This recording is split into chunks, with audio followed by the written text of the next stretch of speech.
Assalamualaikum warahmatullahi wabarakatuh. Apa kabar pemirsa Banten TV dimanapun Anda berada? Senang sekali tentunya saya Riki Rosadi dapat kembali menyapa Anda. Ya pemirsa, Indonesia saat ini tentunya sedang berada di pesta demokrasi, di mana di tanggal 14 Februari kemarin kita berdatangan ke TPS untuk menentukan pilihan siapa pemimpin kita, siapa wakil kita. Dan tentunya kita menunggu bersama di mana di tanggal 20 Maret nanti siapa yang akan memimpin negeri ini. Tentunya banyak cerita yang bisa kita dapatkan di pemilu ataupun pesta demokrasi di tahun 2024 ini. Seperti apa, dan kita juga akan berdiskusi dengan narasumber kita. Di sini sudah hadir Ibu Encop Sofia selaku anggota DPRD Provinsi Banten. Assalamualaikum Ibu, apa kabar? Alhamdulillah. Waalaikumsalam warahmatullahi wabarakatuh. Sehat Ibu? Alhamdulillah sehat, Kang.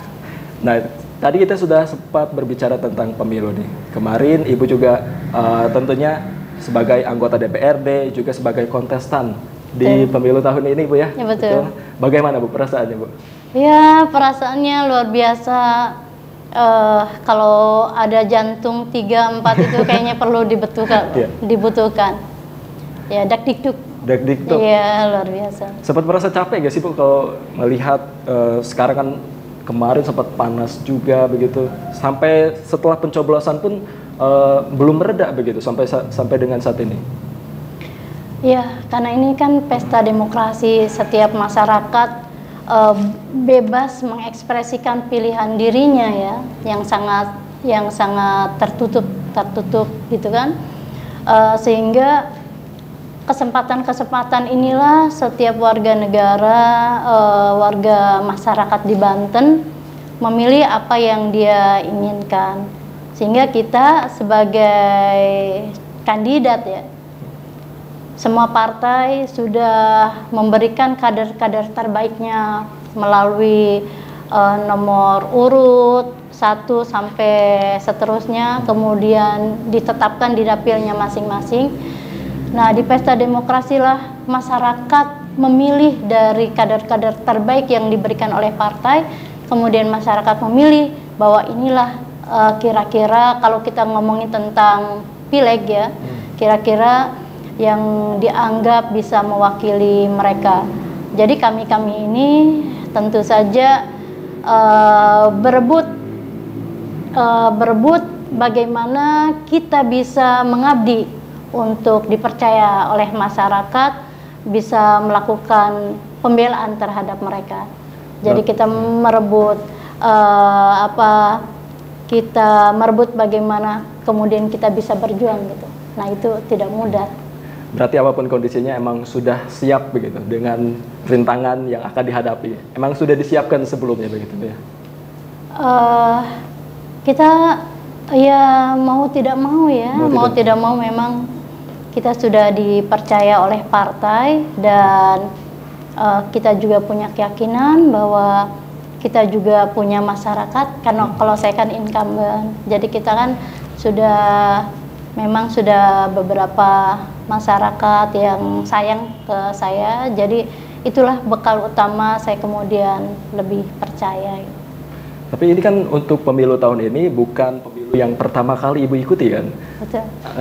Jika melihat pemilu tahun ini dengan pemilu sebelumnya, adakah yang berbeda Bu menurut pandangan Ibu sendiri? Kalau untuk dapil saya, kebetulan di Kota Serang, sangat berbeda. Kalau yang lalu Kota Serang, kebetulan Provinsi Banten kursinya naik karena jumlah penduduknya naik. Jadi kursi kita dari 85 itu menjadi 100. Dan Kota Serang termasuk masyarakatnya yang meningkat. Jadi dari 5 kursi menjadi 6 kursi. Karena 6 kursi ini nafasnya agak luang, sehingga peminat yang ikut kontestasi ya dari partai-partai itu lebih banyak gitu, lebih yakin gitu kira-kira. Jadi itulah perbedaannya itu, bahwa calon anggota legislatif dari seluruh partainya memang sudah siap untuk bertarung dan tidak berpikir dia ada di nomor urut berapa. Yang dulu juga sih begitu, tapi nampaknya kalau yang dulu masih didominasi oleh nomor urut yang agak baik ya, misalnya 1, 2, 3. Kalau sekarang ini nomor urut buncit yang mana juga nggak terprediksi tidak gitu. siap bertarung gitu, luar biasa. Oke, berarti untuk jika tadi kondisinya berbeda, terus ada penambahan kursi juga, dari segi persiapan itu sendiri bagaimana? Ada strategi khusus ataupun persiapannya juga beda gitu atau bagaimana? Setiap pemilu saya kira punya persoalan sendiri-sendiri, sehingga persiapannya juga harus sesuai dengan, menurut kita sesuai dengan kebutuhan yang saat itu dibutuhkan gitu. Ada perbedaan-perbedaan mulai dari perbedaan situasi masyarakat. Ini kan masyarakat kita kan tidak diam ya, masyarakat kita ini ada yang datang, ada yang pergi, kemudian pendidikan politiknya semakin tinggi, kesadaran masyarakat semakin tinggi, kesadaran untuk memilih semakin banyak. Jadi hal-hal itu tentu saja kita harus persiapkan kira-kira gitu. Selama persiapan itu dan kemarin sampai di tanggal 14 sampai dengan saat ini kita menunggu di tanggal 20 Maret nanti tentunya, ada hal yang ternyata ini berbeda dengan apa yang sudah dipersiapkan, hal-hal yang tak terduga ternyata ada di pemilu tahun ini. Ada nggak? Ada. Apa itu? Bisa diceritakan nggak? Saya ingin bilang bahwa nilai-nilai kekeluargaan, nilai-nilai solidaritas, nilai-nilai kasih sayang dari masyarakat itu tetap menjadi dominan dibanding nilai-nilai yang sering orang menganggap bahwa uang adalah segalanya. Jadi walaupun memang kita tidak bisa menampik, kita perlu anggaran dan lain sebagainya, tetapi masih ada ruang-ruang di mana kasih sayang, solidaritas itu bisa apa ya, masih menjelma. Dari pengalaman saya pribadi ya, mungkin saya tidak tahu teman lain mengalami atau tidak. Dari pengalaman saya pribadi ada beberapa titik di mana kalau kita lagi pencalonan itu Kang, kita itu kan sibuk membuat tim, sibuk kita menyahuti tim ini pengen didatengin, tim ini pengen didatengin, wah sangat sibuk sekali. Hektik banget tuh ya. Dan kita nggak punya banyak waktu untuk sedikit rehat. Mana sih sebenarnya gitu. Ternyata ada beberapa titik yang kalau saya pengalaman saya, ada yang beberapa titik yang itunya dulunya itu basis suara saya. Saya belum sempat ke sana, bukannya tidak mau ke sana. Waktunya sangat tidak memungkinkan. Saya ke sana malu, takutnya mereka sudah ditengokin oleh caleg lainnya gitu kan. Karena nggak keburu gitu. Saya masih lari-larian di sini. Ternyata mereka ketika sangat haru saya, ketika tanggal 14 Februari mereka kirim video. Pagi-pagi kirim video, mereka kumpul, mereka bilang, Bu Encop, kita tunggu. Ternyata sampai hari ini, tanggal 14 Februari, Bu Encop tidak nyampe ke tempat kami, tapi kami dukung Bu Encop.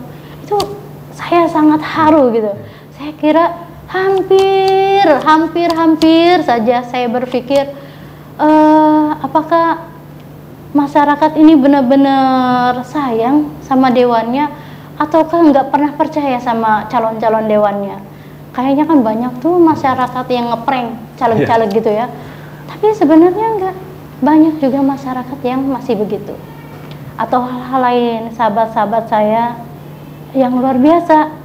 Mereka setelah tanggal 14, mereka bilang, Cop, gua sama keluarga milih lo. Misalnya gitu ya. Padahal belum sempat saya sapa. Hal-hal itulah saya kira yang harus dibuat kita semua tetap optimis bahwa masyarakat kita ini sesungguhnya sangat baik.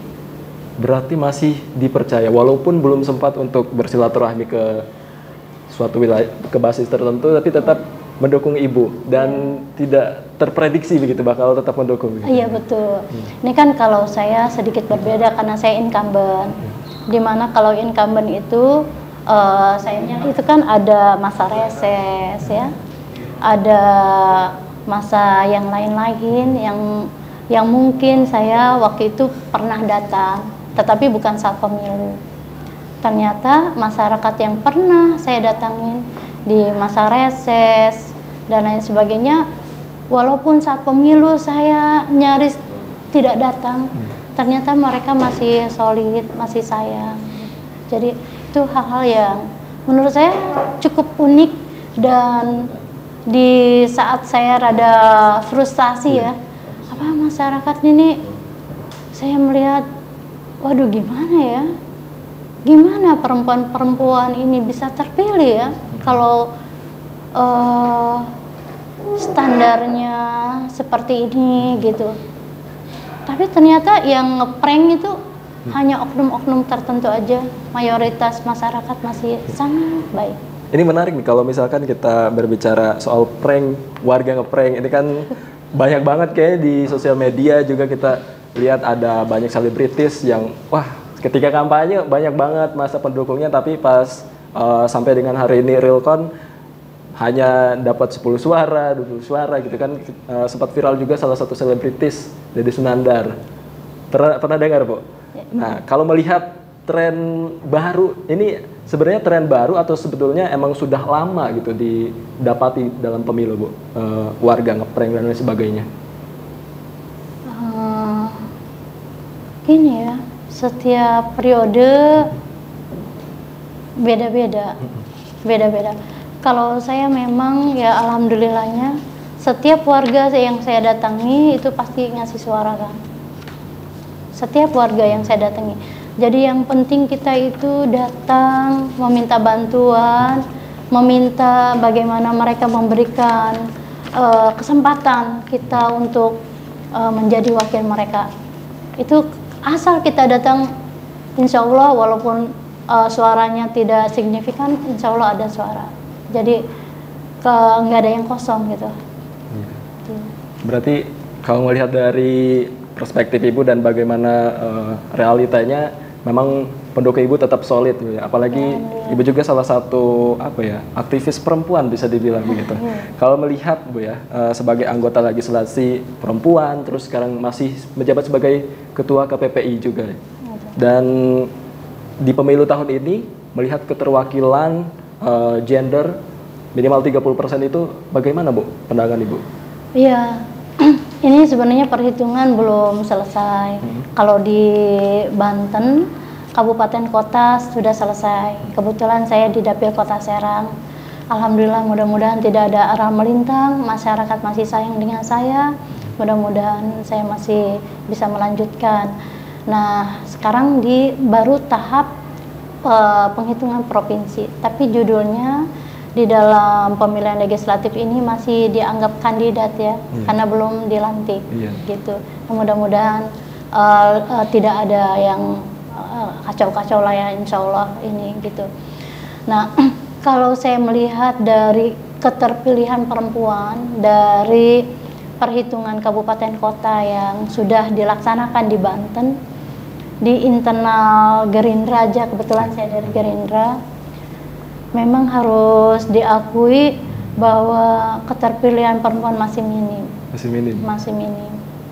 Gitu. Dan secara umum saya lihat gitu ya, dari partai-partai lain itu juga belum banyak ya. Saya memang berdoa mudah-mudahan di periode ini di Provinsi Banten bisa mencapai 30% gitu. Tapi memang kalau dari Gerindra kita belum bisa memberikan 30% di kabupaten kota. Kalau di Kota Serang, perwakilan Kota Serang untuk Provinsi Banten, memang nampaknya nih kandidat dari perhitungan Kota Serang ada 2 perempuan dari 6 kursi. Ya itu sudah masuklah 30%.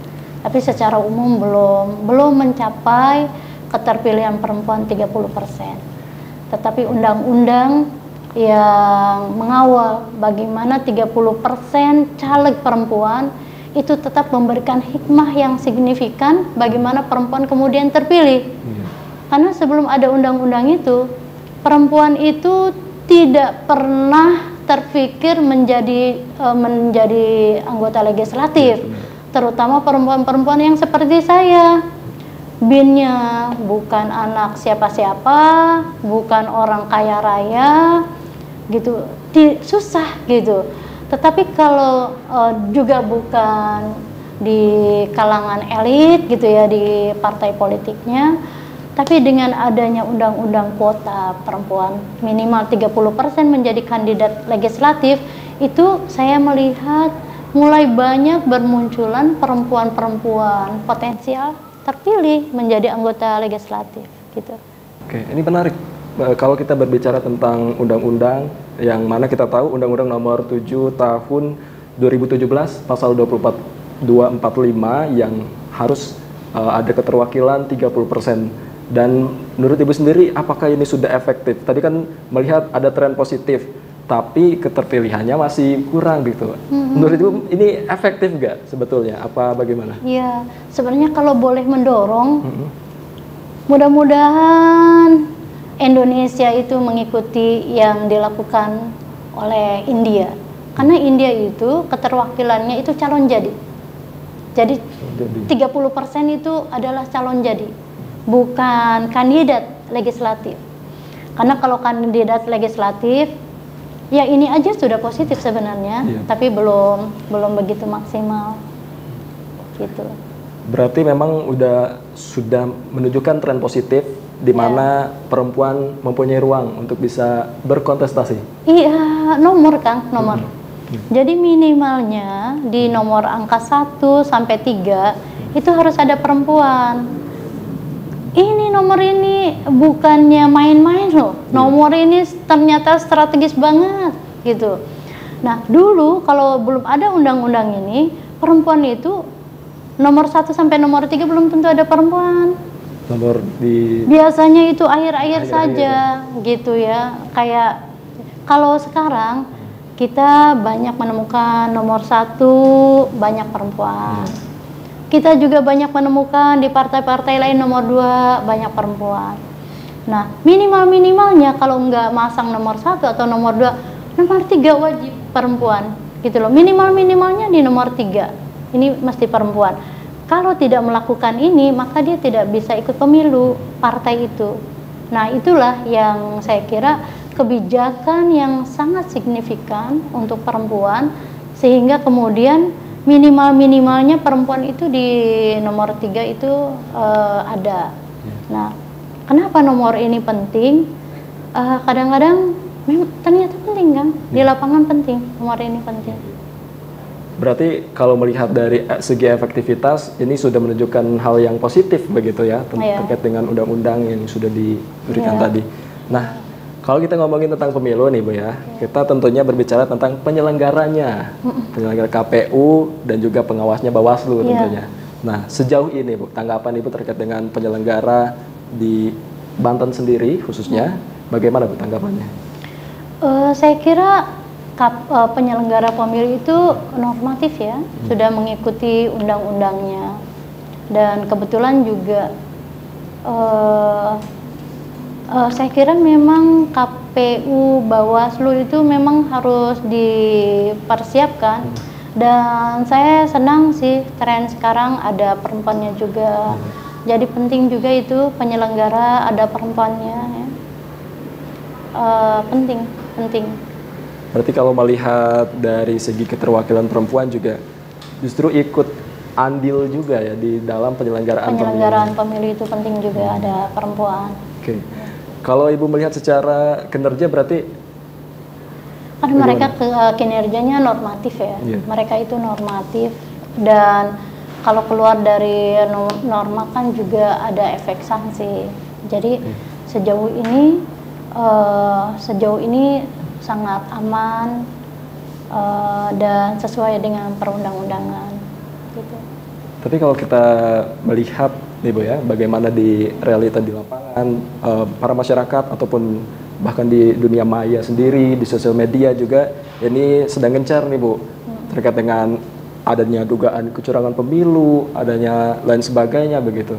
Ini kalau Ibu melihat ini bagaimana Bu? Ada lagi bahkan ini sudah sampai di isu akan ada hak angket untuk DPR sendiri. Nah, itu berbeda.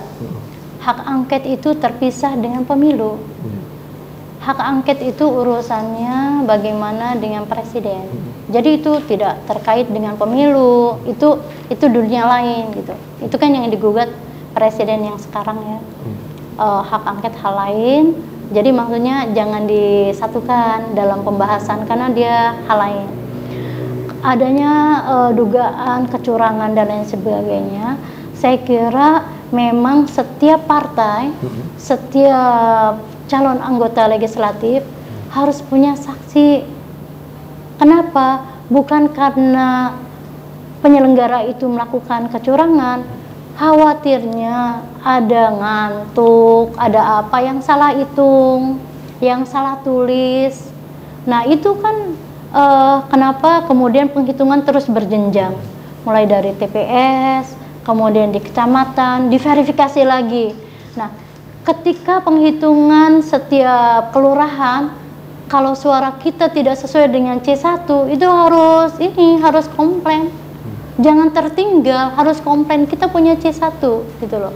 Nah, kadang-kadang ada C1-nya yang misalnya jumlah pemilih partainya 16, jumlah nomor 1 10 misalnya, nomor 2 20, nomor 3 sekian, pas jumlahnya salah misalnya gitu ya.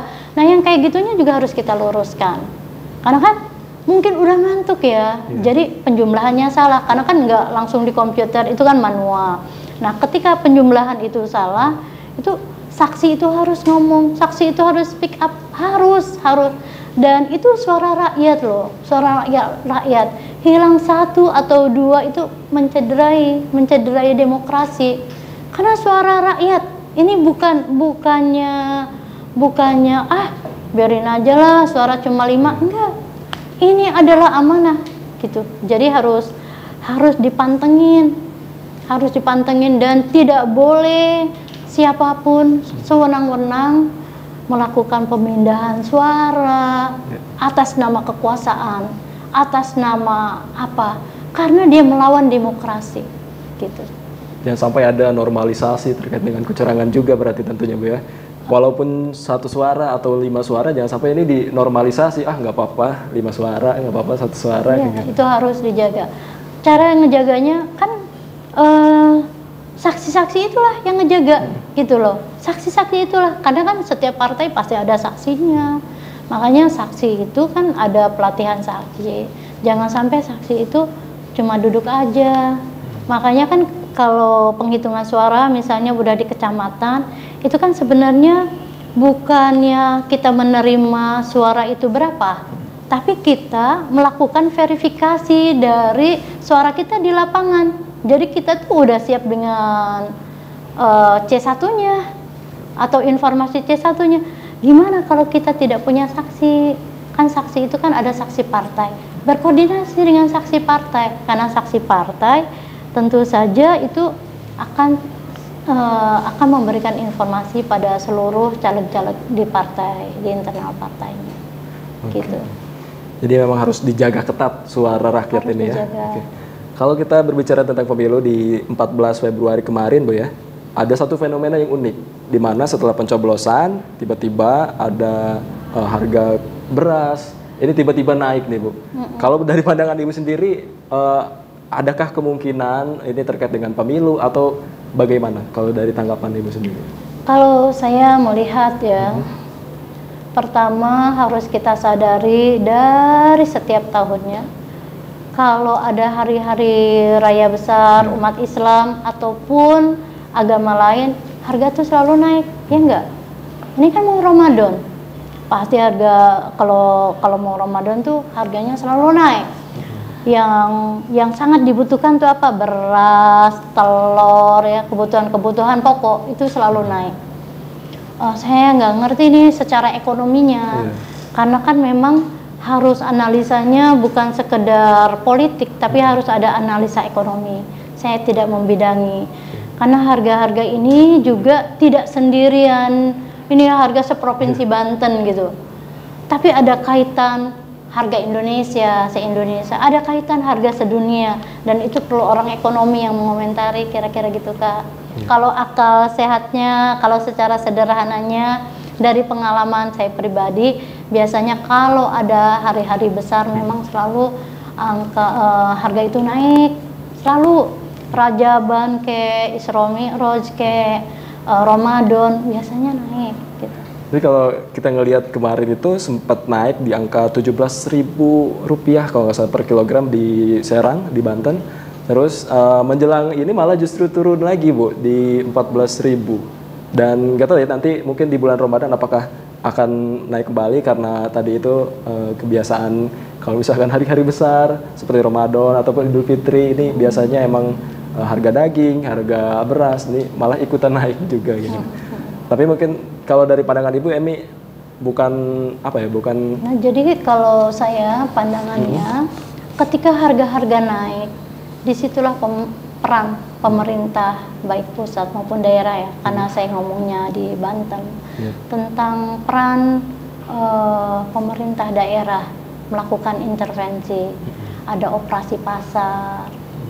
Kan saya melihat memang kemarin kayak pemerintah kabupaten kota provinsi itu juga melakukan operasi pasar ya, memberikan beras-beras yang lebih ringan harganya, 5 kilo cuma 50.000 apa-apa gitu.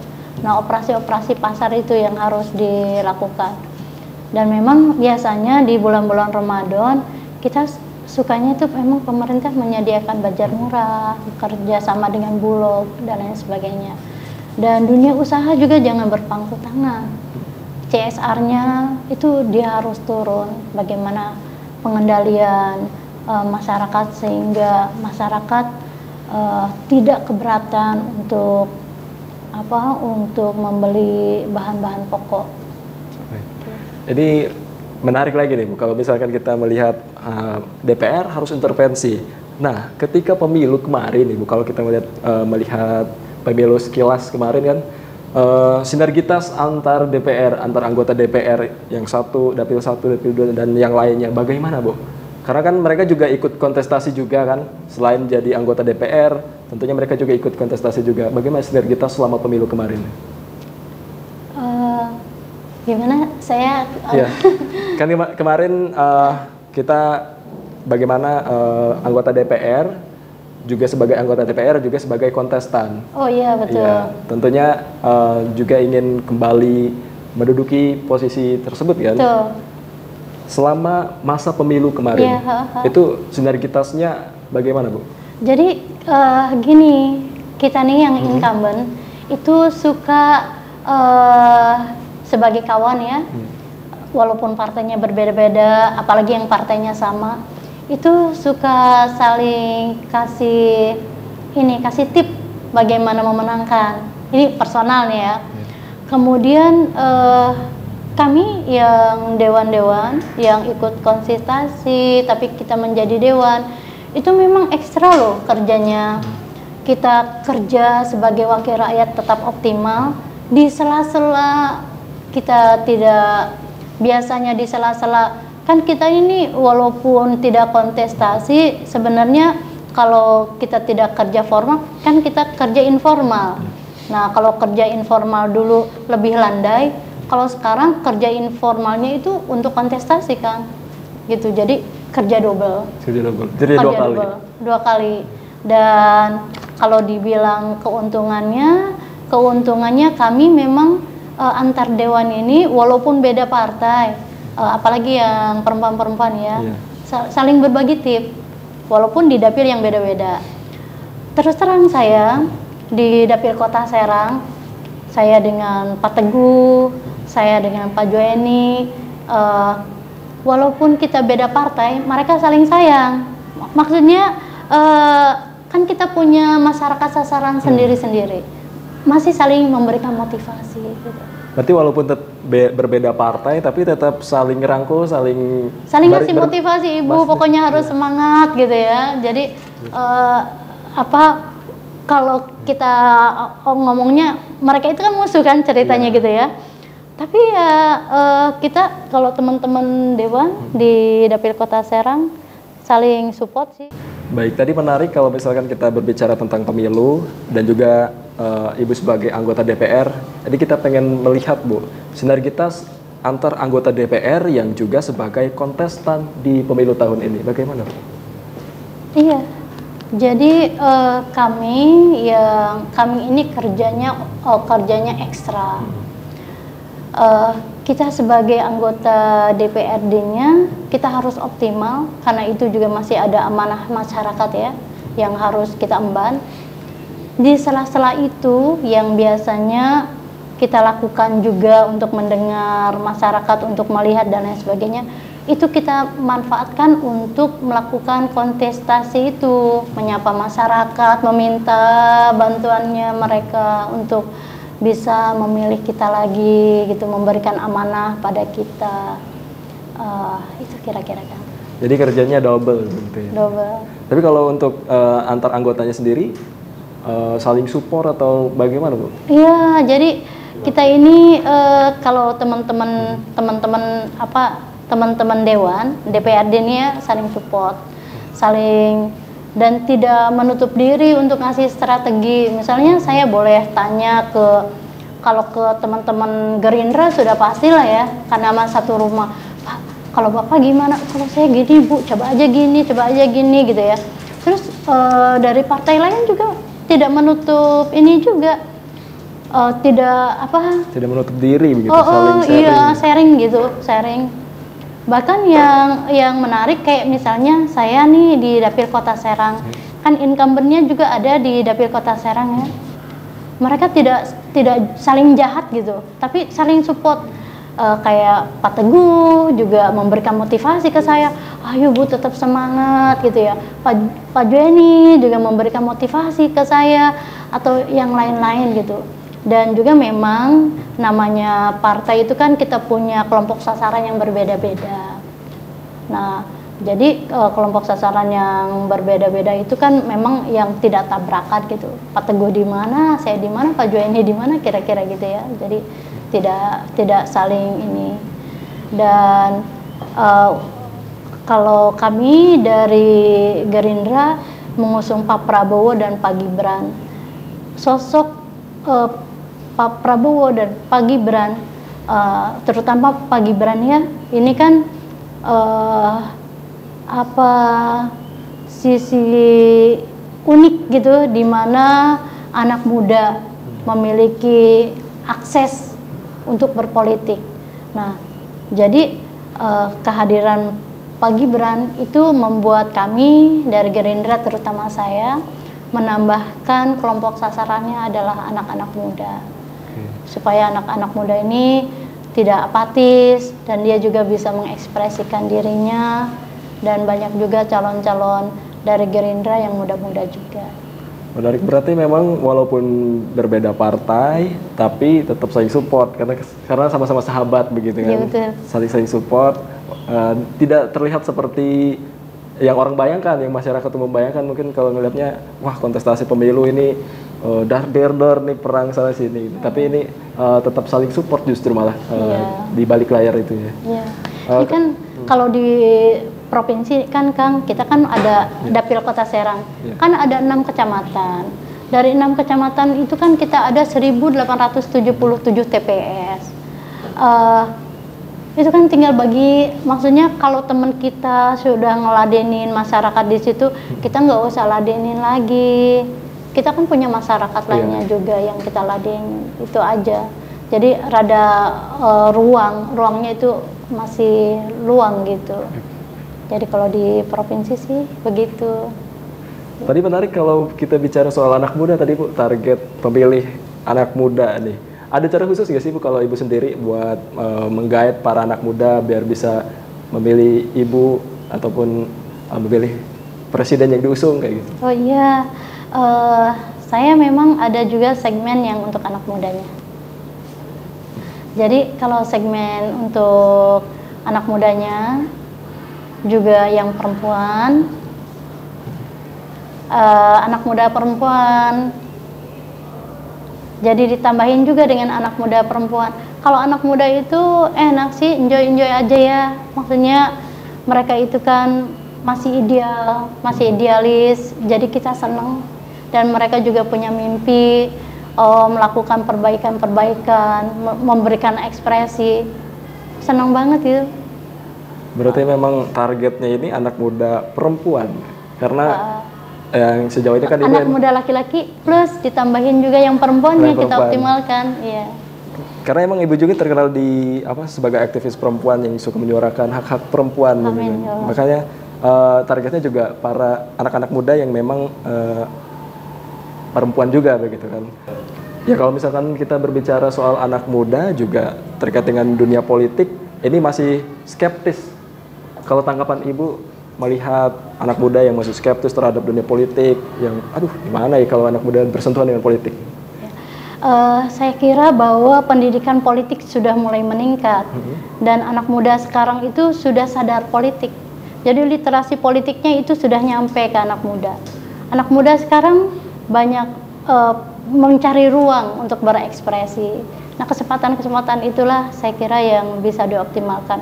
Jadi pada pemilu sekarang saya melihat justru anak muda tidak skeptis, dia sadar politik dan asik banget gitu kalau sasarannya anak muda itu, karena dunianya itu masih suci, ideal, dan gak neko-neko. Diajak ngopi bareng aja itu udah seneng, makan gorengan, nonton bareng. Jadi nggak ini kita makan di angkringan gitu ya. Jadi senang-senang aja. Anak muda sekarang saya kira butuh butuh calegnya itu tidak berjarak, tetapi calegnya itu adalah bagian dari mereka, teman mereka gitu, sehingga mereka bisa mengekspresikan harapannya lebih dekat. Justru dengan hadirnya anak muda jadi lebih enjoy, jadi lebih asik begitu. Iya, betul. Oke, terakhir mungkin Bu, ini terakhir ada pesan yang ingin disampaikan lebih kepada anak muda mungkin yang masih skeptis terhadap dunia perpolitikan ataupun politik kayak gitu. Bagaimana Bu? Boleh disampaikan? Saya ingin menyampaikan pada masyarakat Banten, terutama ini anak-anak mudanya. Kemarin sudah keren banget, anak mudanya sudah memilih, mengekspresikan diri. Jadi mudah-mudahan kekerenan ini akan terus dilanjutkan. Literasi politik, belajar berpolitik, dan politik itu bukan suatu yang di luar dari kehidupan kita, tetapi adalah bagian dari hari-hari kita, bagaimana kita memberikan rahmat kepada masyarakat sekitar. Hayo anak muda, jangan sampai di pemilu 2024 saja kesadaran politiknya meningkat, sampai seterusnya ruang anak muda sangat mendapatkan tempat yang banyak. Oke, luar biasa. Baik pemirsa Banten TV di rumah, itu tadi dialog khusus kita bareng Ibu Chop Sofia, anggota DPR RI yang juga saat ini anggota DPRD Provinsi Banten maksud saya. Dan saat ini juga masuk bursa 10 besar, Bu ya. Ya itu saja percakapan kita. Terima kasih Ibu sudah hadir di diskusi kita, di dialog kita pada kesempatan kali ini. Saya Riki Rosadi pamit undur diri. Assalamualaikum warahmatullahi wabarakatuh. Waalaikumsalam warahmatullahi wabarakatuh.